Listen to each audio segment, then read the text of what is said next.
What's up, guys? It's Black Bus, and I want to coming to you with an Attack on Titan, aka Shingeki no Kyojin, chapter commentaries. This is the mashup of chapter 65 and 66. Now, I know you guys have been waiting on this chapter. It's been long awaited. Kind of pushed it off, to be honest. Uh, just like, okay, the chapters, I'm going to do it. It's one of those things where you're going to do something, but then you just don't do it. That was just the procrastination and laziness of me. So, yeah, just being honest, letting you guys know my fault. So I'm going to discuss on a few things from chapter 65 and then on to chapter 66. So starting with chapter 65, we learn a little bit of information from Kenny's grandfather, because Kenny, we're seeing a flashback. He's young at this point, and his grandfather tells him the stuff about the Reeves family, the Titan powers, uh, possibly the 100 years before, who were the people that were affected, who weren't, and why they kind of were, I guess, sought after. That it was mostly the Ackermans and the Asians. They were not affected by the Titan powers for whatever reason. We do not know that, and I think it's interesting because we kind of get insight that, all right, this is telling us what happened to the Asians in the beginning. That there was not that many Orientals from what the anime had brought into the story, and also the manga, and that's why like Mikasa's so rare, because she's one of the few Orientals that are alive. She might be the only Oriental, but there's something special about them. That's why a lot of the Reeves family and the people feared the Asians. Also, the Ackerman, they're very something. They have something within them that are that the like the Rays group and the military police are scared of, and they were like basically great fighters. They were at the head of the military police. Now they're kind of like in the slums. I like that. I like kind of like the backstory history of everything, where once a great group were now in the darkness because everyone's after them, and one by one they're getting taken out. So that happens, and within that chapter, I like what Kenny does. Kenny, to me, he doesn't really seem like a bad character. He's the character that he'll do what he's told for his own benefit, whether that's good or bad to to the people on his side, or I guess against him. It's up to them. If you're with him, okay, it's not bad. He's for our cause. But if you're not with him, then it's like, ooh, this guy is crazy. You need to get rid of him. And Historia, this whole time, like from the time like Eden sees Historia and she's with her father, she has a whole different viewpoint from what she had beforehand when he was with her, and she's just going along with everything that her father's saying. I mean, she's really being manipulated by him. And at first, when I was reading the chapter and chapters beforehand, I was kind of like, why is the story doing that? Like, it was like kind of bad on her part. But at the same time, I could kind of see where she, leaned towards her father, because her father wasn't really there in her life. He saved her before she died. um, I guess she kind of wants that bond or relationship, and this is probably in her eyes making her daddy proud, but it's not beneficial. It's not. So Eden, he basically everything he's heard from what Reyes has said, and about the powers, his father taking it, all that good stuff. He just decides that there's no point. Like, might as well just kill me. And on Eden's part, okay. At this point in time, you're going through all these things.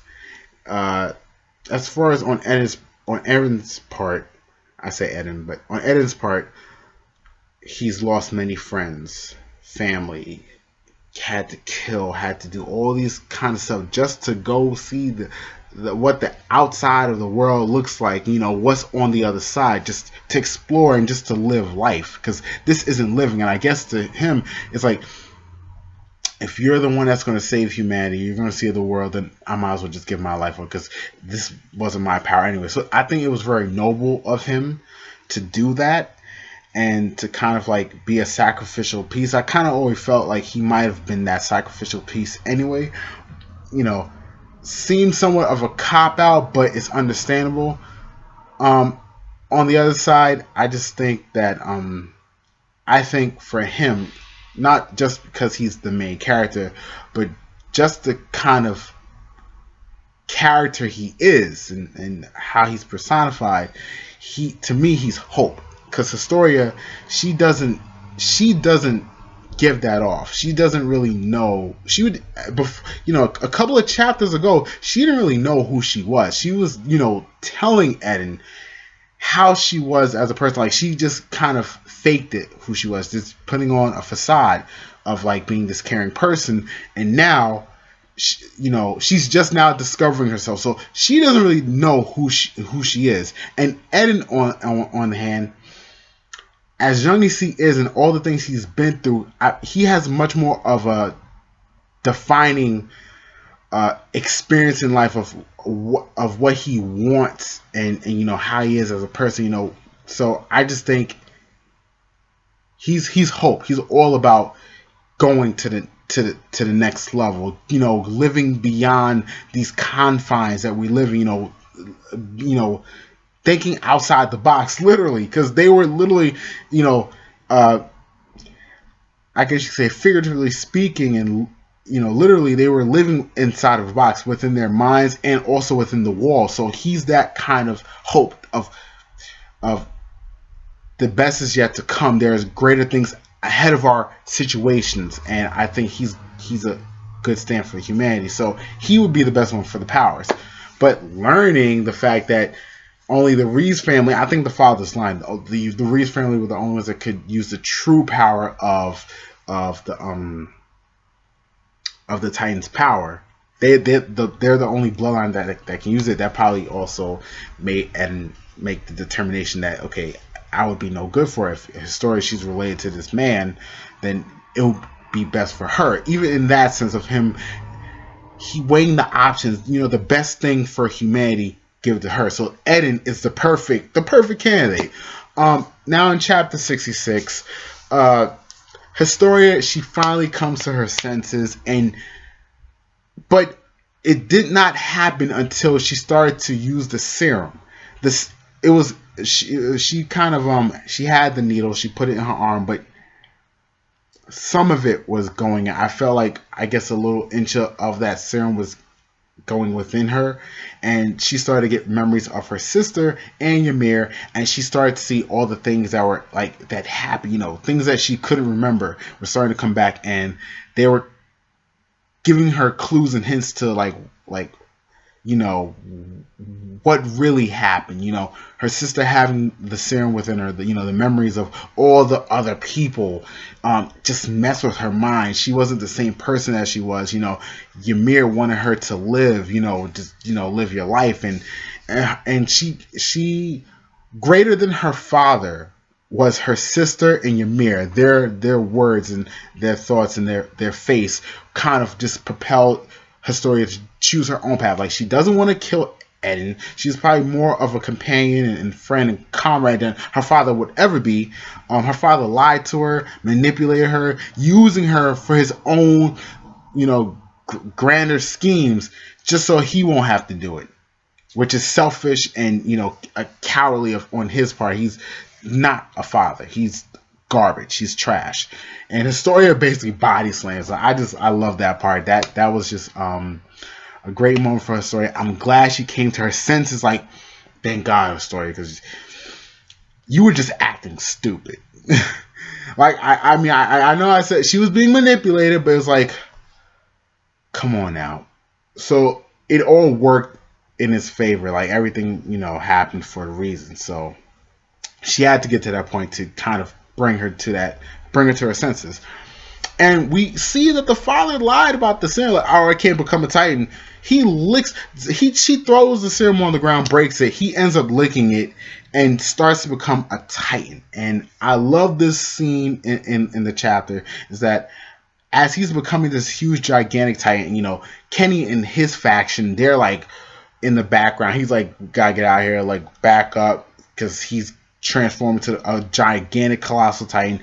And Levi, Ed, and his group, they're there waiting for him to, you know, break out of this cavern or this underground cave or cavern, and there's no way out. It's, you know, they either wait till the rocks fall down on them, or, you know, they try to rush it and die. Like, there's no good look for this. Like, you know, everywhere they look, it's just something, you know, no good options. But Levi gives him the option of, you know, I hate to do this to you, but, you know, you could choose, you know, what route you want to go, whether to live or die. I put it kind of as live or die, but you make your own decision. And it's kind of that same monument that happened beforehand, chapters ago, when he lost his Pedra and all those other guys, when he had told them about, you know, believe in me, or, you know, well, everyone else was like, believe in me, but he gave him that ultimatum of, you choose. And the first time